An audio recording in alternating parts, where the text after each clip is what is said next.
join me here in arguably the most exciting car and the most important car of 2018. It is the new Nissan Leaf 2.0. Now, Nissan hopes that this is the car that is going to make electric vehicles come into the mainstream. This is the car that they want to be your affordable, everyday hatchback car that can go into competition with the likes of Ford, Renault, Vauxhall, all of those guys who haven't really got anything that interesting in the electric car market. So how does it differ from the outgoing Nissan Leaf, the first model?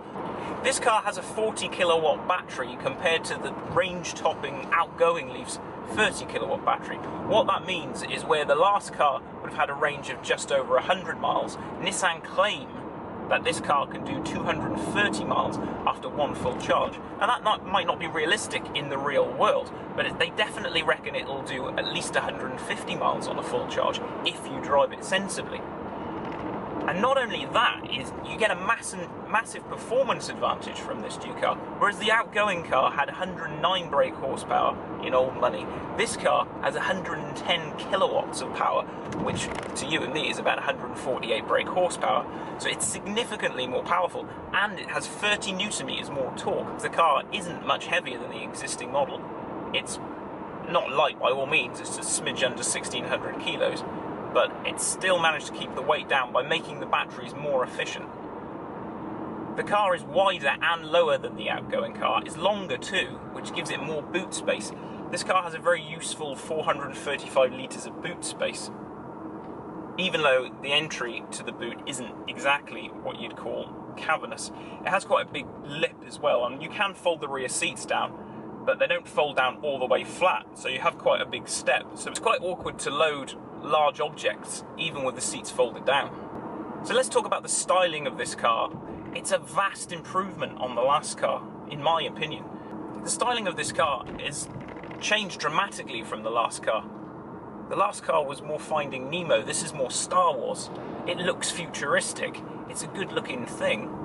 It sits 10 millimeters lower than the existing car. The first thing you notice about this car is just how smooth and quiet it is. I mean, that's obvious, it's an electric car, but I don't often get to drive electric cars, so this is quite an unusual experience for me. This car is so simple to drive. You just put your foot on the brake, press the starter button, pull the little mouse down towards you out of park, and then away you go. There's a fair few driving modes available in this car as well. I'm starting off in just normal drive mode, and that's shown by a little D on the dashboard. And what that means is I'm getting maximum power and torque, I'm getting minimum regenerative braking. In this mode, the car is at its most performance orientated setting, but it will mean that the range suffers quite a bit. And what you notice in this car is in drive mode is it's extremely responsive. Because you don't have to wait for a petrol diesel engine to kick in, you've got all the power and torque under your right foot whenever you want it. So it'll take off from 0 to 30 quicker than pretty much anything I've ever experienced. It starts to slow down as you get further up in terms of speed, but if you want usable overtaking, it's all there for you.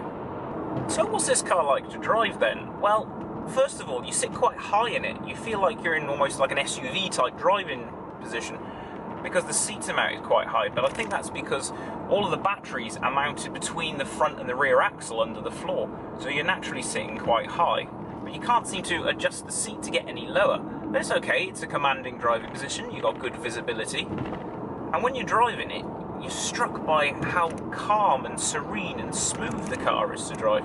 It's very, very easy to drive.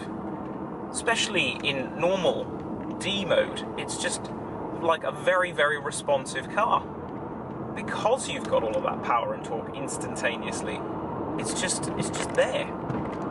You don't really notice any regen in the D mode.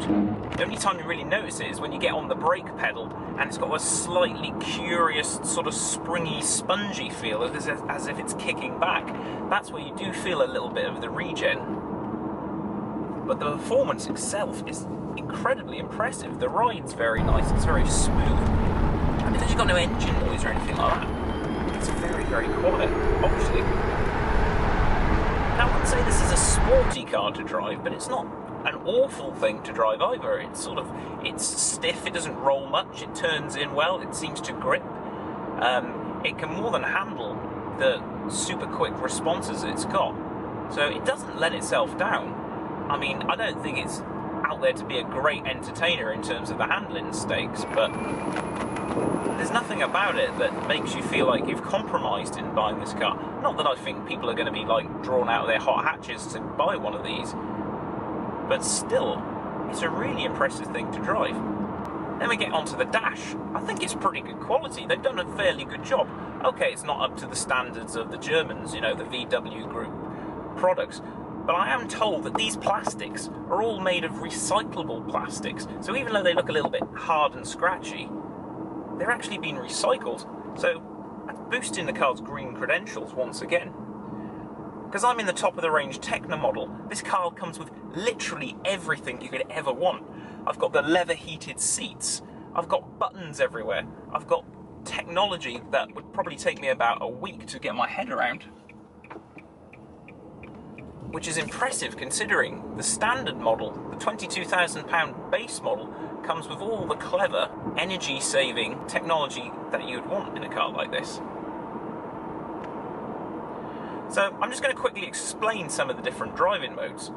So at the minute I'm in D, which is the standard default mode. So what I can do then is I can go down and press a little button on the centre console that's got Eco on it. I press that, then Eco comes up on the screen. Instantly I can feel a difference. Instantly I feel like somebody's put some braking on, which essentially they have, because what they've done is they've used the motors now to start regenerative braking and recharging the battery, so the car feels a lot less responsive. It's, as I accelerate, you can see on the display that I'm going up, and then when I come off, it goes into the blue, and you can see that that's recharging the battery. So even though the car feels a lot less responsive in this mode, it's a lot more efficient and will increase your range. But that's not it with this car, it doesn't end there. I can pull back on my little toggle switch on the centre console once again, the same way I did to go into drive, and then we'll have a B appear on the screen. Now B, that gives you even more regenerative braking than you had in Eco mode. So now I have Eco and B, so it's braking and regenerating. Look how much more aggressive that is on the display there in B. I'm getting considerably more regen, but it kind of feels like I'm driving through treacle, or I've left the handbrake on or something, or the brakes are binding. It's quite a serene experience. It sort of slows down fairly rapidly in B.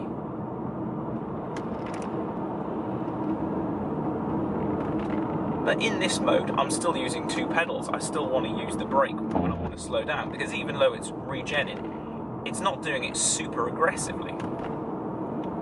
But this car's party piece that's been much discussed is the other button I've got down here that says E-pedal.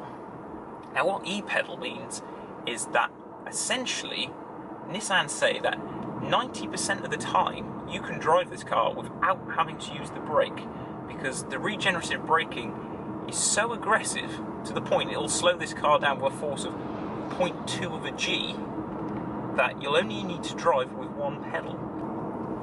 Okay, so this looks like the ideal kind of place to try out the E-pedal, because it's a quiet little village. I haven't got anything behind me. I'm already in B, so I'm already regenerating the battery quite a lot. So what I'm going to do now, I'm going to toggle into E, and that comes up on the screen. And I've got everything on now. I've got B on the screen, I've got Eco on the screen, I've got E-pedal on the screen, and I'm doing 30 miles an hour because I am in a village and I am obeying the speed limit. And what I'm going to do now, because I've got nothing behind me, is I'm going to come off the pedal completely. And I'm coming to a stop. Yeah, full stop. There you go. I mean, it's not severe as if you hit the brake pedal, but it is pretty aggressive. I mean, at low speeds, I'm guessing you could use this pedal, you know, if you looked far enough ahead. and you preempted what the traffic was going to do. Because, I mean, you can still use the brake pedal, but it'd probably take a bit of getting used to. It just means you have to be very smooth with your inputs on the throttle pedal, or should I say, switch pedal. Because as soon as if you come off harsh, the nose dives down and the car really starts braking quite harshly. So there's no sort of bus driver inputs on the accelerator pedal. You have to be super smooth and just keep finessing it all the time. It's quite a surreal way of driving. It's quite novel. I think it would take a little bit of time to get your head around, because it is like driving with the brakes binding on quite severely, but I've had a few Japanese cars, so I'm quite used to that. Because this is the Techno model, I've got so many buttons scattered randomly all over the dashboard and all over the steering wheel in this car. I've got heated seats down here. I can turn these on and it heats my seat up. I've also got a heated steering wheel, which you think, oh, that's lovely, that's a great idea. You know, it's an electric car, it's got all these wonderful electric appliances. The problem is, when you turn everything on, it drains the battery yet again. So if you started with a range of about 120 miles, you start turning all the heated seats and steering wheel on, and that loses you about 10 miles straight away. So the idea of having all the tech there is kind of great, but also it's kind of a bit counterproductive to your whole getting to where you want to get to. I mean, if you have quite a short journey, then that's not too much of a problem, and you know, you can indulge in having a nice heated seat and heated steering wheel. And there's actually an app for your phone that you can set all of these things before you even get into your car. So you can get your temperatures of the car right on a cold morning, sat from the comfort of your own home, and you can get into this car and it'll be lovely and toasty, which is a really great idea. But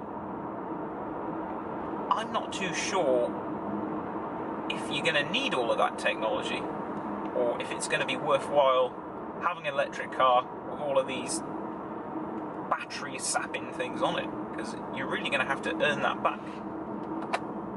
Anyway, my arse is on fire now, so I'm going to turn that off. I can't hold the steering wheel anymore. So I'm going to take it out of one pedal mode now, because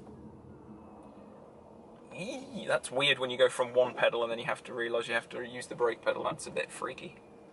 I'm going to give it the beans up this hill now. I'm going to take it out of B mode, and I'm going to take it out of eco mode. I've got a nice big hill and I want to sort of see how it pulls. So I'm going, right, I'm going to just give it the, I'm just gunning it now. I'm just gunning it. This is a fairly steep hill. You probably can't see that on camera. There's there's 60 miles an hour, and that's about the speed limit. But it gets up there pretty darn fast. It's impressive. It's a fun car to drive. If you're not used to electric cars, there's a lot of novelty in this thing to keep you amused. All the different modes. I mean, you could be playing around with those for ages. And don't worry, all of the cars come with these. All of the cars have B mode. All of the cars have eco mode. All of the cars have e-pedal. So you don't have to spend all the money. I mean, this top of the range car, you're spending it all for all the other toys and gadgets on it, and half of them I don't know how to use, because I've not been in this car very long. But this car does have quite an interesting feature, is when you go to reverse this car, it has the parking sensors as per usual, but it doesn't just have a rear view parking camera. It does have that, albeit not a particularly great image. It also comes with a 360 degree image to show you where your car is relative to other things.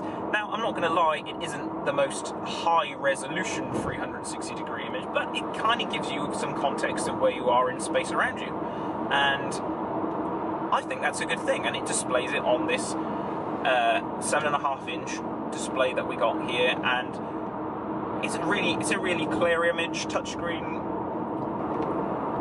So you might be wondering what it's like practically in terms of space. Well, up front there's plenty of cabin space. You sit in these rather comfortable leather chairs. There's not much support, but this isn't a sports car. It's a very comfortable thing to be in.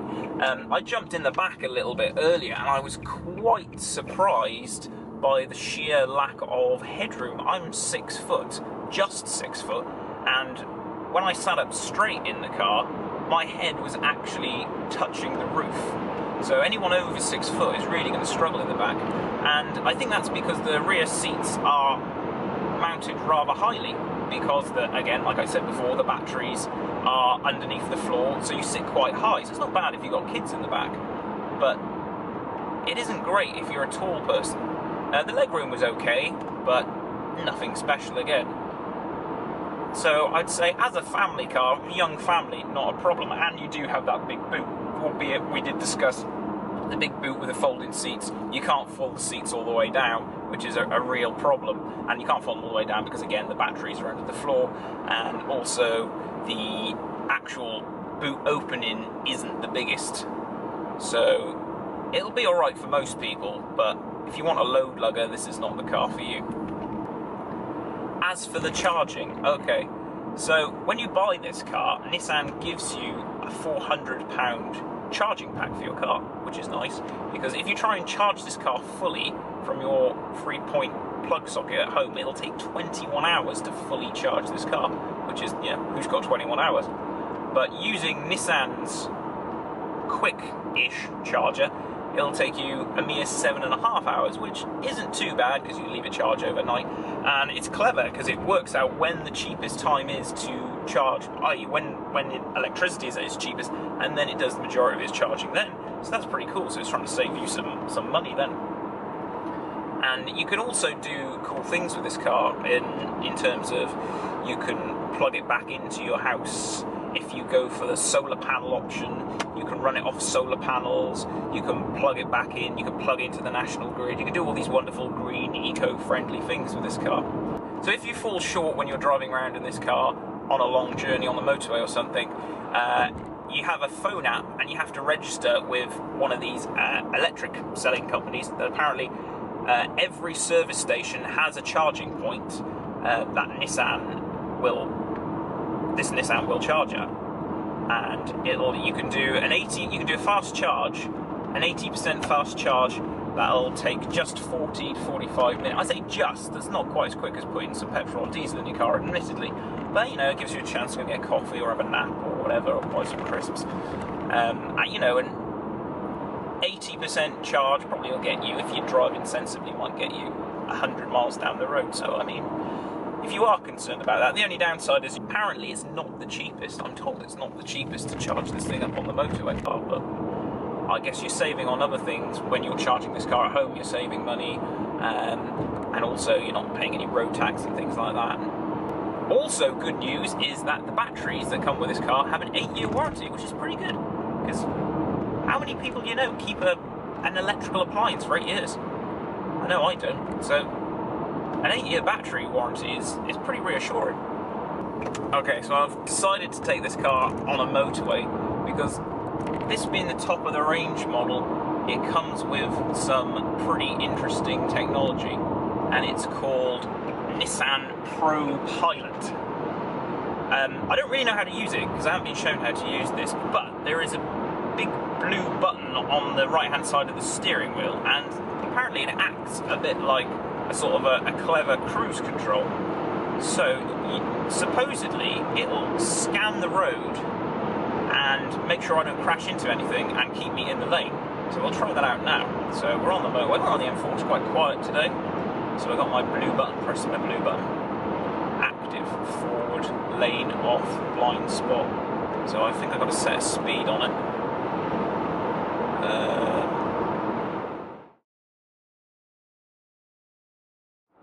No idea how this works. Probably should have read up on this before I used it. So here I am in my Pro Pilot on the motorway. I set it to 70, but this lorry's in my way and it can only stick to its lane, so it's decided that I'm a safe distance away from this lorry. I'm about 4 car lengths behind this lorry. The lorry's doing 55 miles an hour, and oh yeah, I'll take my hands off the wheel, and it's keeping me a safe distance behind it. I mean, what more do you want? Yeah, so it's like if I die behind the wheel, or if I have a major heart attack or something, this thing will pull me to the side of the road slowly and safely, and probably phone the emergency services. Probably.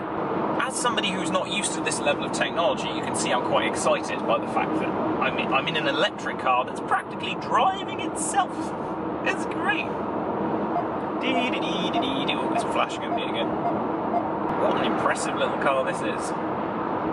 if anyone knows me, they'll know that I'm pretty poor on technology. So the fact that I can make that work means that is pretty darn simple.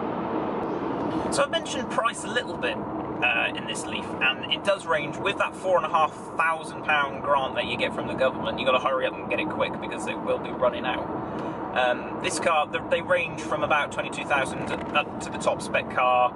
This one, the Technica, I think it's called the Technica, it's got some weird name, which is about £27,000. And you know what? With all of the kit these cars have on them, all of the clever gadgetry, and the fact that it's still a practical, usable, everyday hatchback.